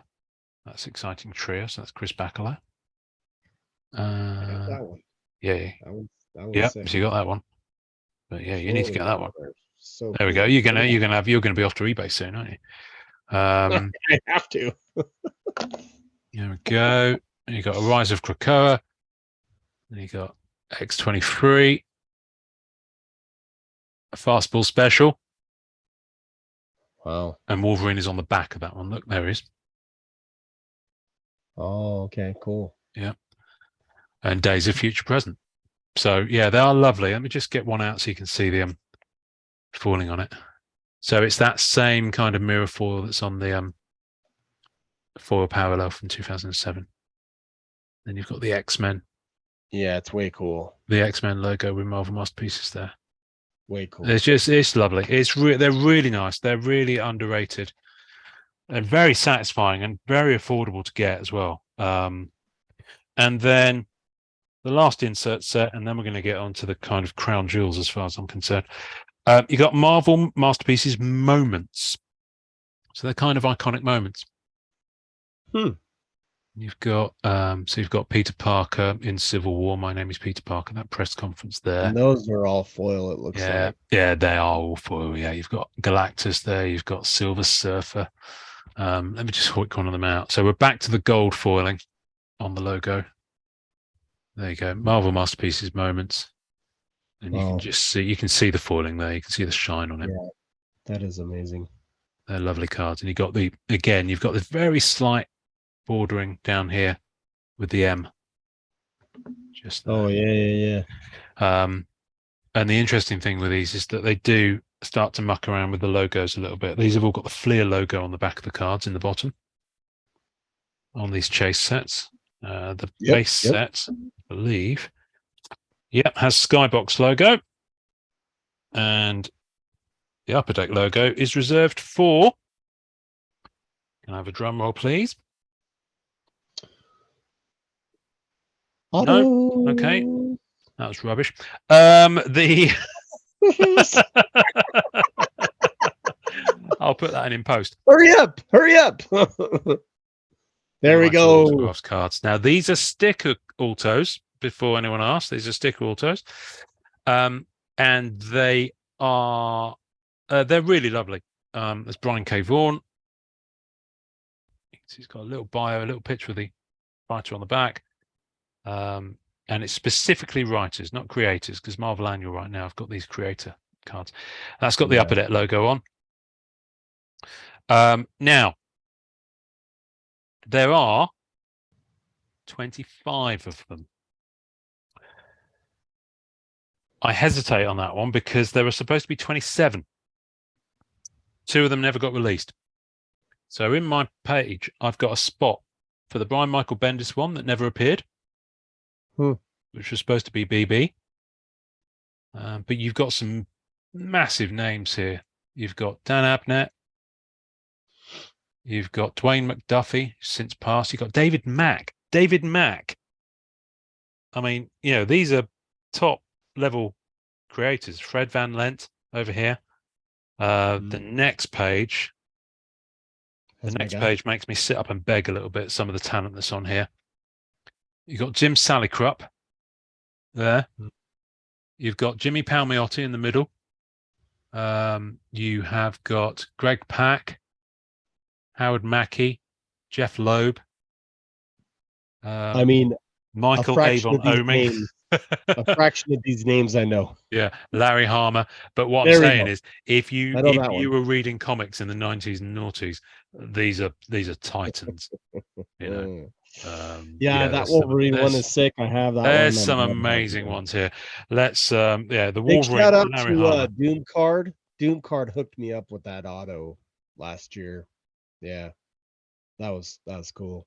They are just phenomenal. I mean, the artwork on them, the execution on them. This one, mine's got a little bit of pack damage on there, just at the back edge. You can just see that there.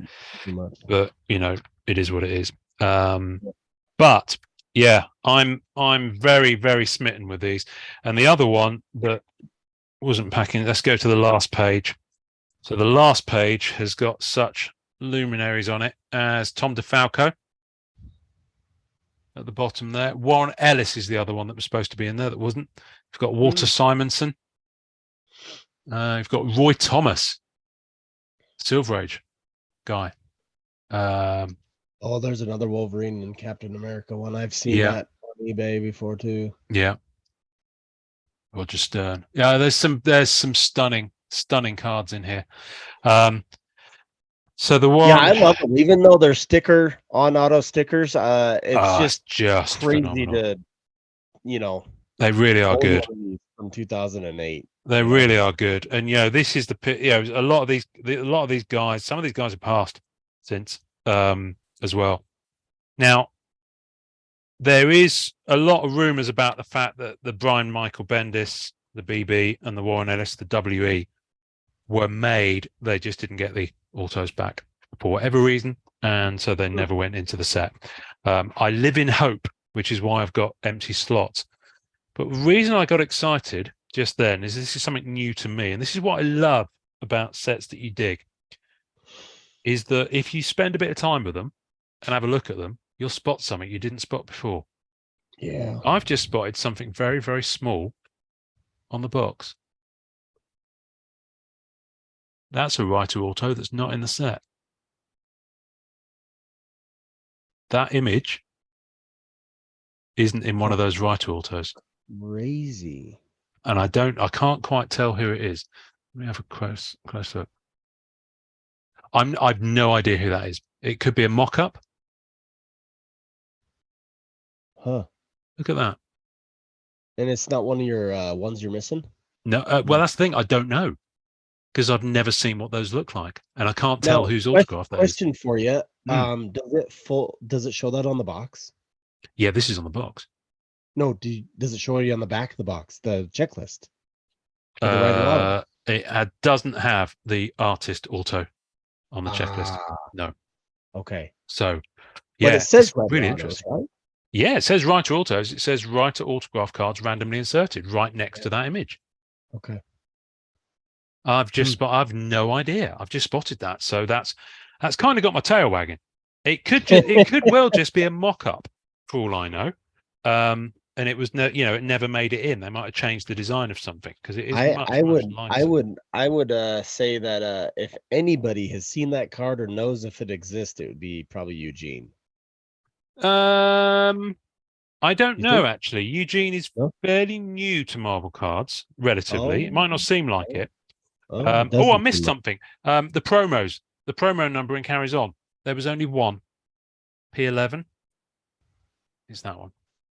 like- And that's the only promo for what they called Set Free. That's a cool promo. It's a nice one. So yeah, the promos alone, are just a nice little thing to get.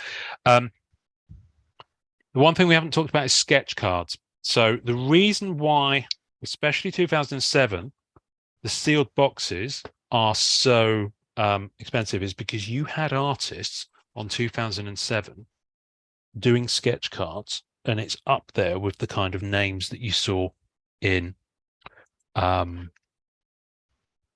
early sets that had sketch cards in. So doing sketch cards in 2007, you had people like Arthur Adams, Chris Bacalo did 25 sketch cards. You had Bill Sienkiewicz did sketch cards for that set. I believe he only did literally one or two, just so that they could say that his sketch cards were in there, but they're there. Who else did you have? So I'm scrolling down the list. It is a long list of sketch card artists. But in terms of kind of like big names who were in comics at the time, Joe Jusko did 5.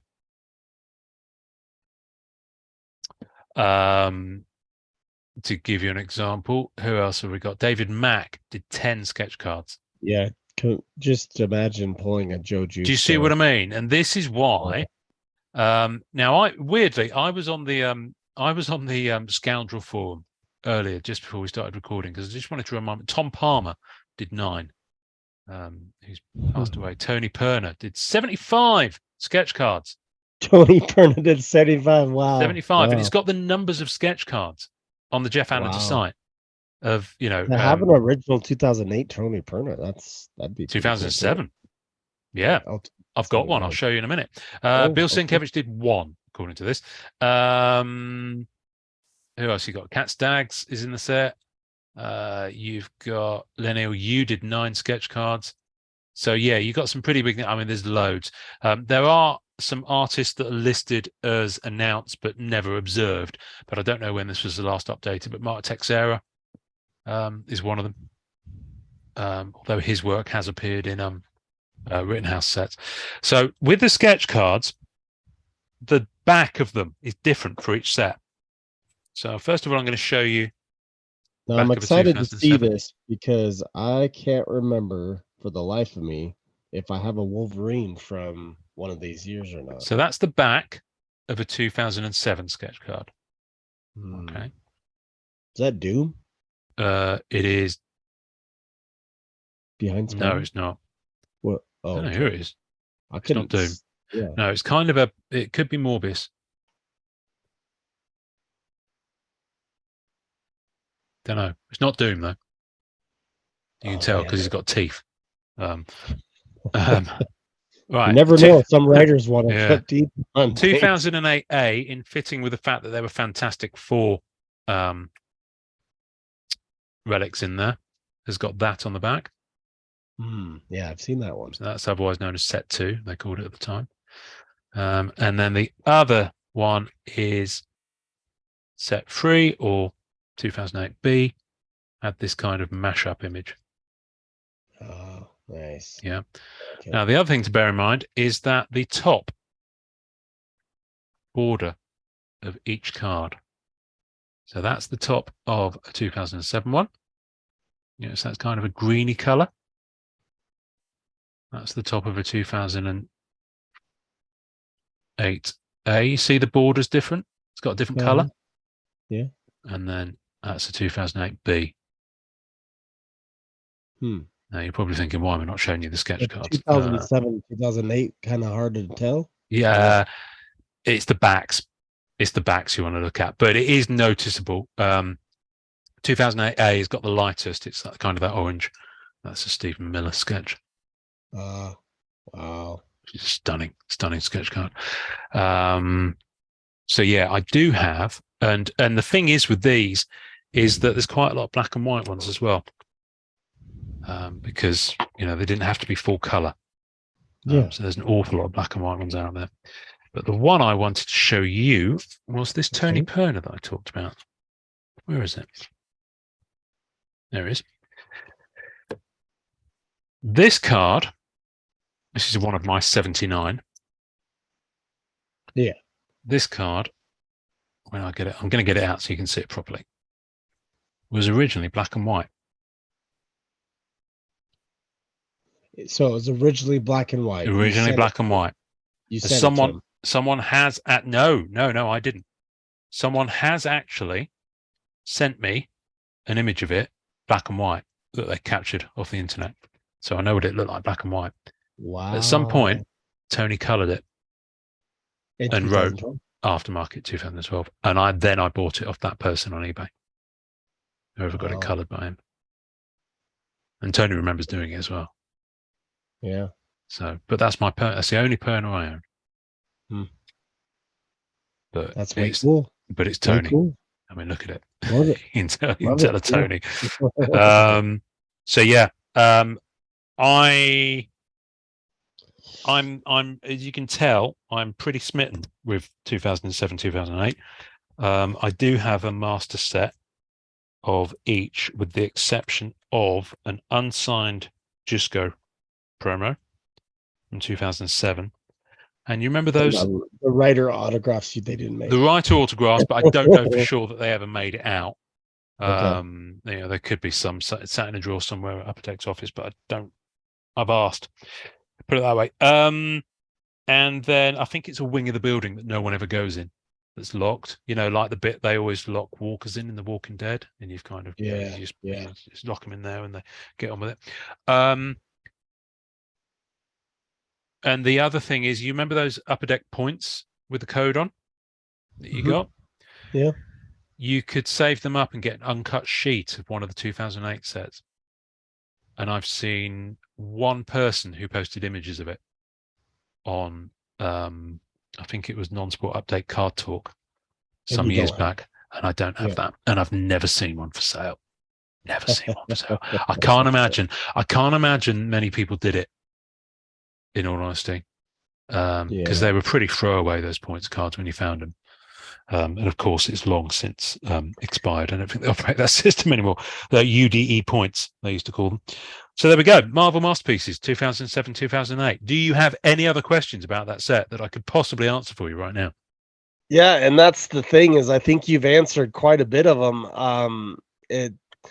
Those new people coming in, or people that don't know about these older sets like myself, I can collect Wolverine cards all day long, but I could miss one or two because I don't know the ins and outs of the set, and just knowing the ins and outs of the set and having this as reference now is extremely helpful.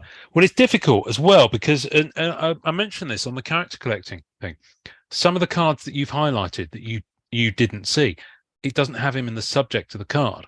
And that's the thing. If you're a character collector, your character can be on a card, but it won't be called their name. Yeah. It can be something else, or it can be a group card or something you hadn't thought of. So yeah, it is. You really do have to lay eyes on some of these things just to get a sense of it.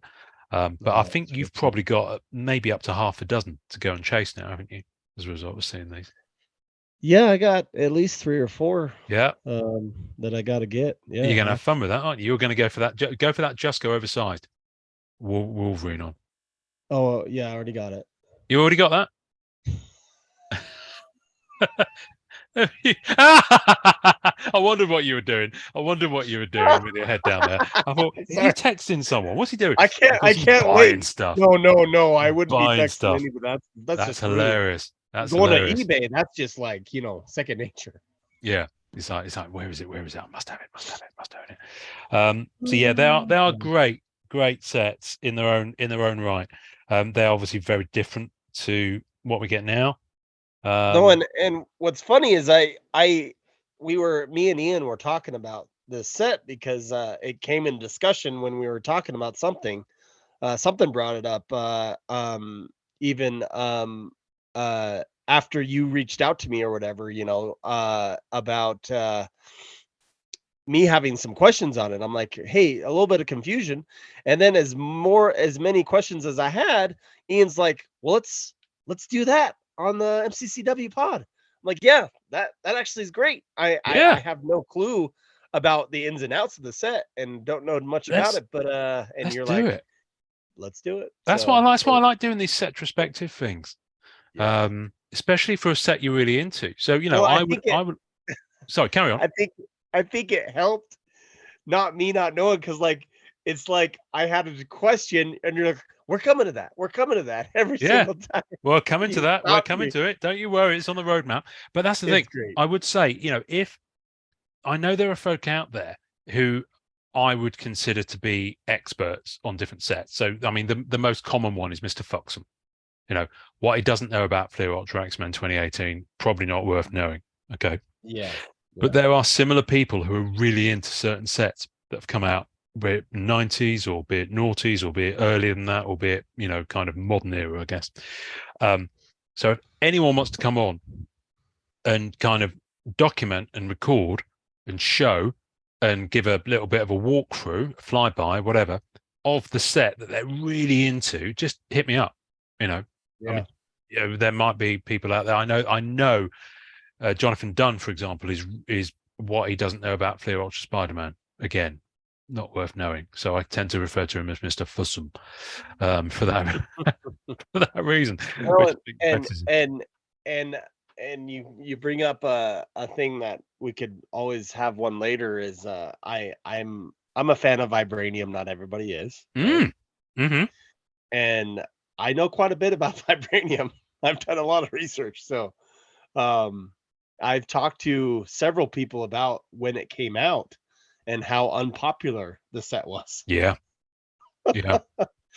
And to me, I'm attracted to the shiny and all that, and it really was cool for me to see a card, because the very first time, I don't know if I told you this, and I won't talk about vibranium.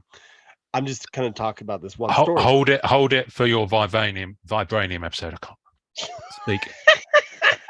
Well, no, what I was going to say, I bought a card off ComC, like we all do. As you do, yeah. Because of the images on ComC, you don't have no clue sometimes about the card.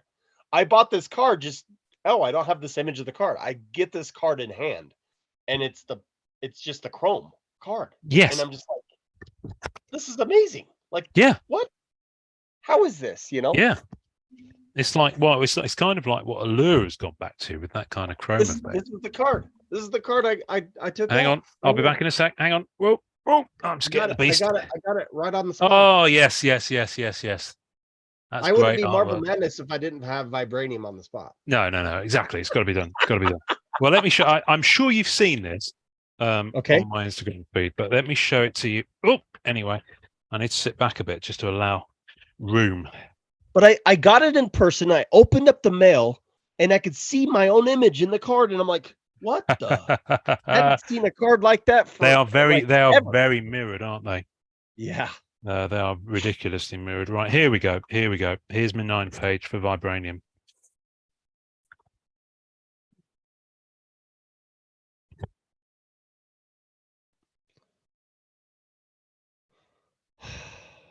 And that bar is just amazing. And the printing plates, wow. And 3 of the 4. 3 of the 4. 3 of the 4. So it makes quite a satisfying 9. I'm not searching for the other one because it would screw up my 9th page. It would screw up your 9th. But it would. So if someone else has got it out there, good luck to you. Keep it. But no, it's brilliant. And the bar is 2 of 5.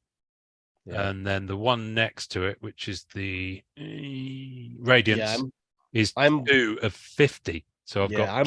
I'm blessed to have every single one except for the bar, and the last time the bar sold on a Wolverine was $5,600 on Golden Auctions, and Steve Aoki, I think, got it.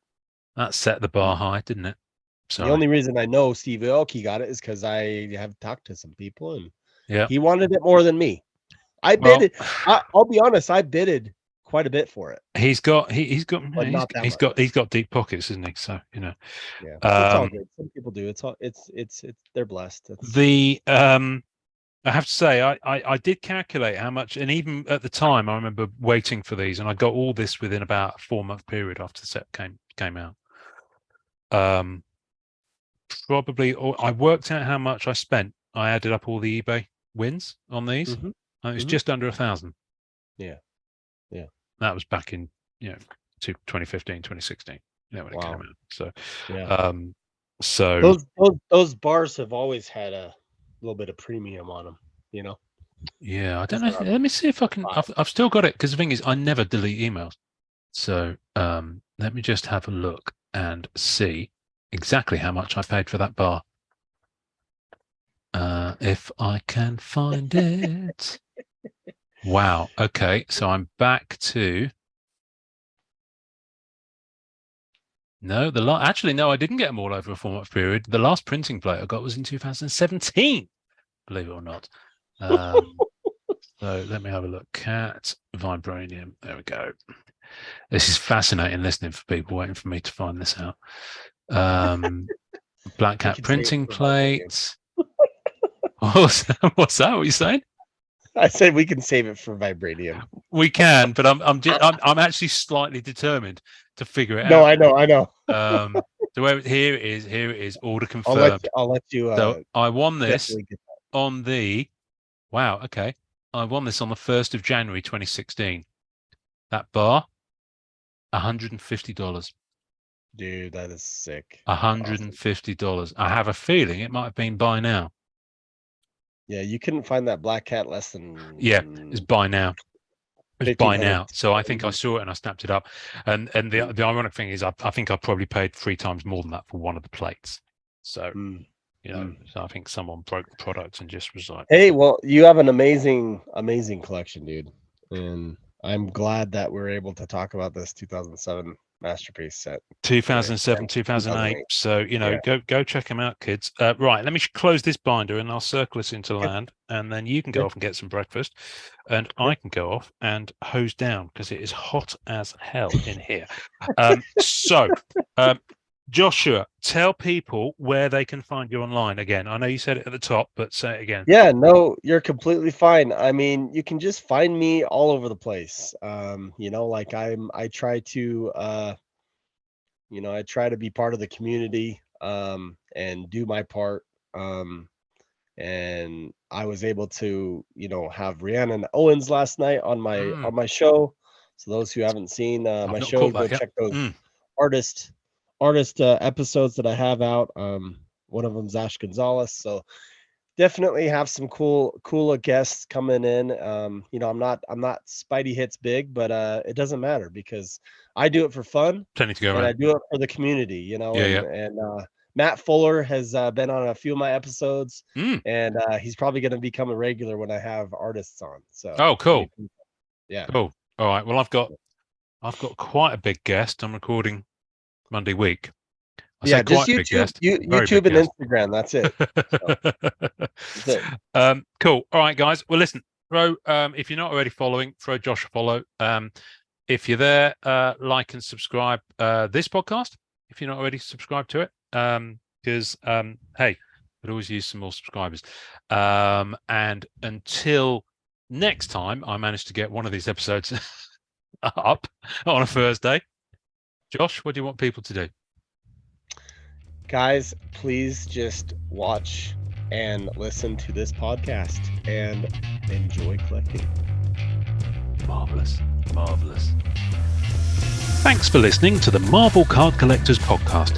Tasting notes and visuals for each episode can be found on our Facebook page. We're on most social media at the MCC Pod, and you can also watch the video of each episode recording on our YouTube channel.